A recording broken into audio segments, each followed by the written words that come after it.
Hello friend, welcome to study with test. जैसा कि नाम से ही पता चल रहा है, हम लोग यहाँ पे सारे चैप्टर टेस्ट के फॉर्मेट में पढ़ेंगे। तो आज हम लोगों ने एंशिएंट हिस्ट्री शुरू की है। पहला चैप्टर है सिंधु घाटी की सभ्यता। तो चलिए स्टार्ट करते हैं। पहला क्वेश्चन, निम्नलिखित में हड़प्पा सभ्यता का काल है। हड़प्पा सभ्यता का काल बताना है इसमें।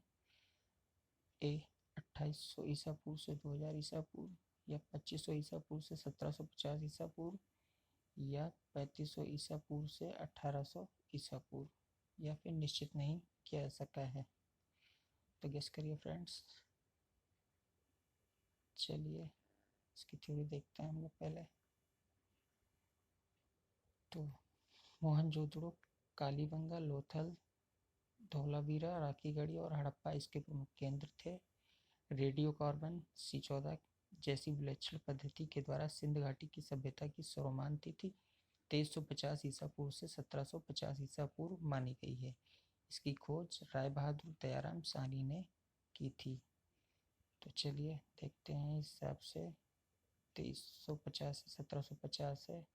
इसमें फिलहाल हम लोग ये वाला सही मान सकते हैं। इसमें 2500 से 1750 ईसा पूर्व। चलिए नेक्स्ट देखते हैं। इसमें पहले कुछ थ्योरी है, उसको समझ लेते हैं हम लोग, उसके बाद आगे बढ़ते हैं। हड़प्पा सभ्यता में स्वर्ण से बने शंखोकार मस्तक आभूषण मिले हैं। सिंधु घाटी के उत्खनन से स्वर्ण से बने हुए हार मिले हैं। इन्हें संभवतः पुरुष और स्त्री दोनों ही धारण करते थे, क्योंकि ऐसा माना जाता है सिंधु घाटी के पुरुष भी आभूषण पहनते थे। सिंधु घाटी के उत्खनन से प्राप्त आभूषणों में स्वर्ण की अनेक अंगूठियां भी मिली हैं।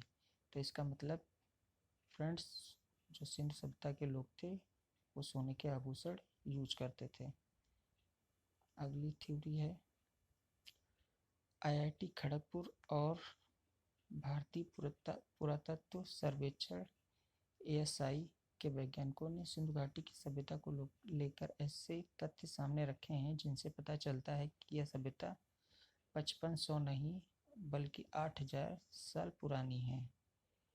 इस हिसाब से सिंधु सभ्यता मिस्र और मेसोपोटामिया की सभ्यता से पुरानी हो सकती है। तो ये फ्रेंड्स न्यू फैक्ट्स था, इसलिए मैंने इसको इसमें डाला, क्योंकि हो सकता है कभी कभार पूछ भी लेते हैं क्वेश्चन। चलिए नेक्स्ट देखते हैं क्वेश्चन अपना।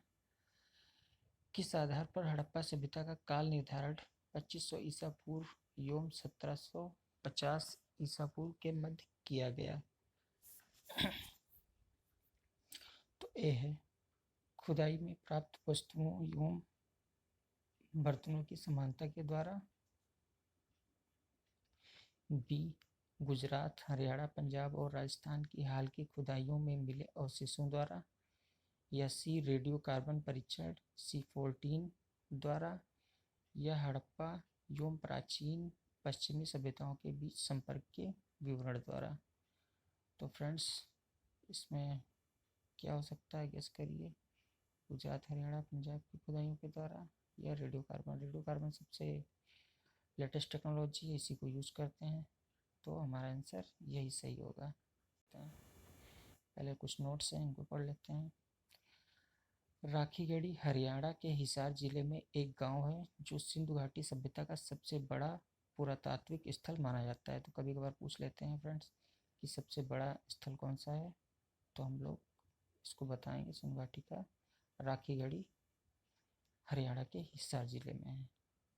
चलिए इसका अगला थ्योरी जो दी हुई है वो है, दिसंबर 2014 में भीरताना को अब तक का खोजा गया सिंधु सभ्यता का सबसे प्राचीन नगर माना गया है। तो ये लेटेस्ट खोज थी, इसलिए फ्रेंड मैंने इसको इसमें डाला था।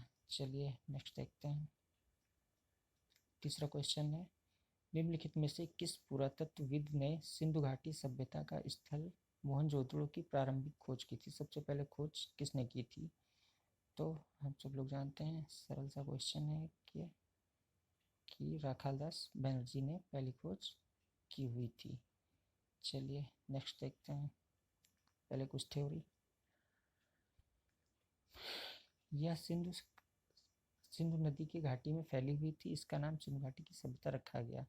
प्रथम बार नगरों का उदय के कारण इसे प्रथम नगरीकरण भी कहा गया था। पहला नगरीकरण इस सिंधु सभ्यता को बोला जाता है और दूसरा नगरीकरण महात्मा बुद्ध के बाद से शुरू हो गया था। तो प्रथम बार कांस्य के प्रयोग के कारण इसे कांस्य सभ्यता भी कहा गया है। सिंधु घाटी की सभ्यता के 1400 केंद्रों को अब तक खोजा जा चुका है, जिसमें 925 भारत में हैं, कुछ पाकिस्तान में भी हैं, इसलिए जो है यहाँ 925 हैं। चलिए नेक्स्ट देखते हैं। फोर्थ क्वेश्चन, हड़प्पा की खोज का श्रेय किसे दिया जाता है? Rakhaldas Banerjee, sir John Marshall, Radha Mukund या दयाराम साहनी? तो ये ऊपर हम लोग देख ही चुके हैं कि इसमें दयाराम साहनी सही है। नेक्स्ट इसकी थ्योरी कुछ है, चलिए देखते हैं।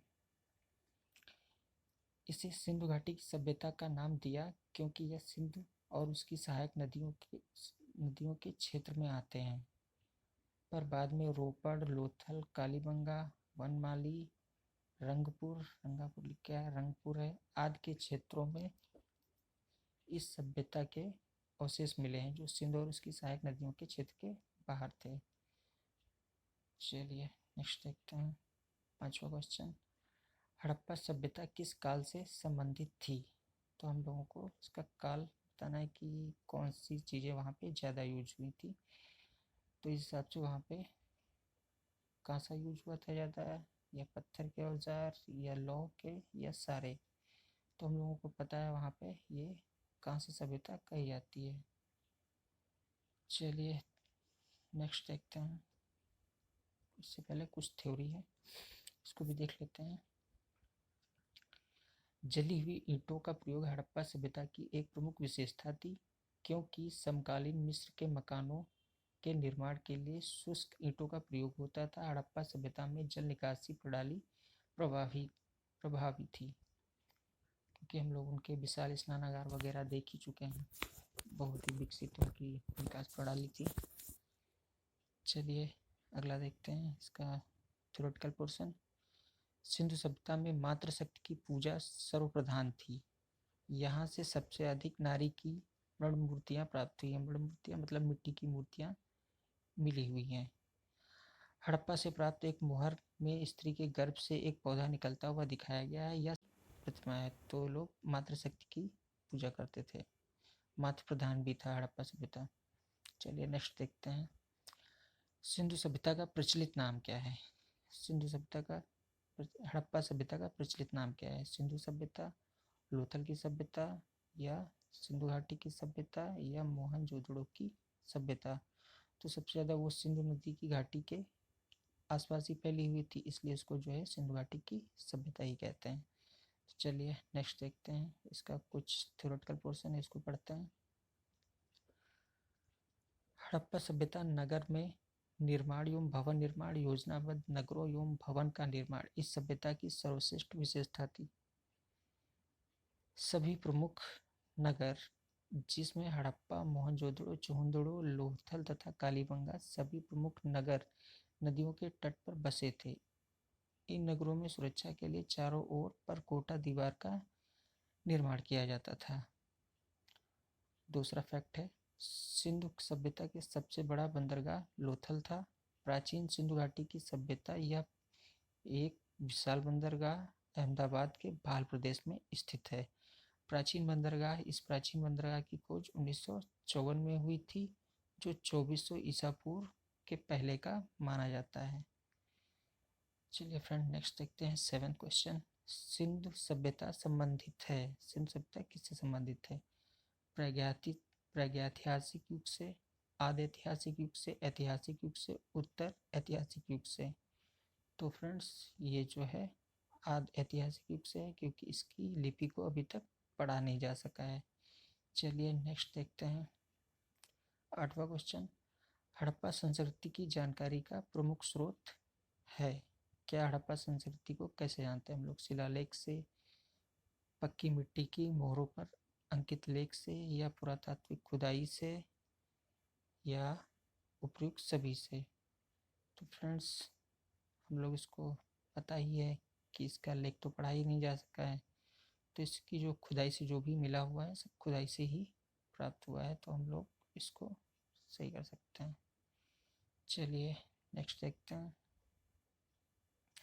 निम्नलिखित में कौन सी सिंधु घाटी की सभ्यता की विशेषता नहीं थी? सीधी सड़कें सीधी एवं समकोण पर काटती थीं, मकान अच्छी व पक्की ईंटों से बने हुए थे, नगर साफ सुथरे व जलमल निकासी सर्वोच्च थी, मकान के दरवाजे पिछली ओर खुलते थे। तो इसमें सिंधु सभ्यता की विशेषता कौन सी नहीं थी? तो ये भी थी, ये भी थी और ये भी थी, और ये जो है सिंधु सभ्यता की विशेषता नहीं थी। चलिए नेक्स्ट देखते हैं 10वां, हड़प्पा सभ्यता के औजार और अस्त्र मुख्यतः बनाए जाते थे किस चीज़ से? उनके अस्त्र शस्त्र बनाए जाते थे लोहे से, पत्थर से, या तांबे टिन कांसे से, या लोहे और कांसे से। तो उस टाइम लोहा नहीं जाता, पत्थर का यूज उससे पहले होता था, इसलिए इसमें तांबा टिन और कांसा सही होगा। चलिए 11 देखते हैं, सिंधु सभ्यता का कौन सा नगर भारत में स्थित है? कि हम लोग फ्रेंड जानते हैं कि सिंधु सभ्यता जो है भारत पाकिस्तान दोनों जगह पे फैली हुई थी, इसलिए इसमें कौन सा भारत में स्थित है देखते हैं। हड़प्पा ये पूरा वहीं है पाकिस्तान में, मोहनजोदड़ो भी पाकिस्तान में है, लोथल अपने यहाँ है, और ये सबसे बड़ा बंदरगाह भी था, उपरोक्त में से कोई नहीं, तो लोथल इसका सही होगा। चलिए अगला देखते हैं 12वां, निम्नलिखित में किसका सुमेल नहीं है? आलमगीरपुर उत्तर प्रदेश में है, सही है। कालीबंगा हरियाणा में है या रोपड़ पंजाब में है? लोथल गुजरात में है, तो लोथल गुजरात में है, रोपड़ पंजाब में है, लेकिन कालीबंगा हरियाणा में नहीं राजस्थान में है। चलिए नेक्स्ट देखते हैं 13वां, सिंधु घाटी सभ्यता का पत्तन नगर, पत्तन मतलब पोर्ट, बंदरगाह, तो लोथल सबसे बड़ा बंदरगाह था, ये ऊपर आ चुका है, बस बदल बदल के पूछते रहते हैं लोग। चलिए नेक्स्ट शुरू करते हैं 14, सिंधु घाटी की सभ्यता को आर्यों से पूर्व रखे जाने का महत्वपूर्ण कारक क्या है कि इनको आर्यों से पहले रखते हैं? ऐसा क्या कारण? उनकी लिपि है जो पढ़ी नहीं जा सकी है, या तांबा है, या उनका नगर नियोजन है, या मृत भांड है? तो लिपि तो पढ़ी ही नहीं जा सकी, तो उसका बात ही खत्म। तांबा तो यूज आर्य भी करते थे, तो उससे जो है नहीं जा समझ सकते हम लोग। नगर नियोजन जो है इनका परफेक्ट था, इससे जो है हम लोग इनको आर्यों से पहले रख सकते हैं, क्योंकि इनकी सभ्यता शहरी थी और आर्यों की ग्रामीण थी। चलिए अगला देखते हैं 15 क्वेश्चन, सिंधु घाटी की सभ्यता मूलतः शहरी थी, कृषि प्रधान थी, आदिम थी, धार्मिक थी, कौन थी? तो अभी हम लोग इसके ऊपर बात कर ही रहे थे कि ये सभ्यता जो है शहरी थी, कृषि प्रधान नहीं थी। आर्यों की सभ्यता कृषि प्रधान थी, हम लोग पढ़ेंगे सिंधु सभ्यता के बाद वाले चैप्टर में। आदिम नहीं थे क्योंकि ये लोग शहरी थे, धार्मिक भी नहीं थे, बस मातृ देवी की पूजा करते थे। चलिए अगला देखते हैं, सिंधु घाटी की सभ्यता जानी जाती है अपने नगर नियोजन के लिए, मोहनजोदड़ो हड़प्पा के लिए, अपने कृषि संबंधी कार्य के लिए, या अपने उद्योगों के लिए?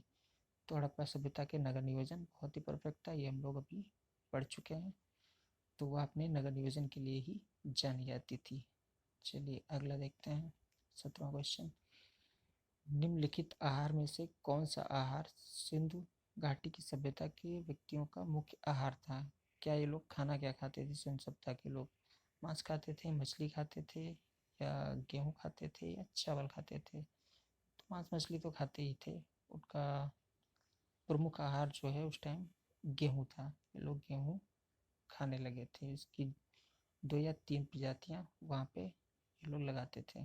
चलिए अगला देखते हैं 18वां क्वेश्चन, हड़प्पा सभ्यता में खत्तीय भंडार गृह सबसे अधिक कहाँ पाए जाते हैं? मोहनजोदड़ो, हड़प्पा, कालीबंगा या लोथल? सबसे ज़्यादा भंडार गृह कहाँ से मिले हैं हम लोगों को? हड़प्पा से मिले हुए हैं, क्योंकि मोहनजोदड़ो में नहीं मिले हैं, कालीबंगा में चूड़ियाँ मिली हैं, लोथल बंदरगाह है, हड़प्पा से हम लोगों को भंडार गृह सबसे ज़्यादा मिले हुए हैं। तो फ्रेंड्स ये था आज का हम लोगों का सिंधु घाटी सभ्यता पे कुछ क्वेश्चन का वीडियो। हम लोग इसका सेकंड पार्ट लाएंगे क्योंकि एक पार्ट में ये चैप्टर कवर नहीं हो सकता, और इसको 2 पार्ट में ख़त्म करने की कोशिश करेंगे। लेकिन इसका तीसरा पार्ट बाद में, जब इसके चैप्टर काफ़ी कंप्लीट हो जाएंगे हिस्ट्री के, उसके बाद हम लोग शुरू करेंगे। तो चलिए फ्रेंड्स, बाय, धन्यवाद।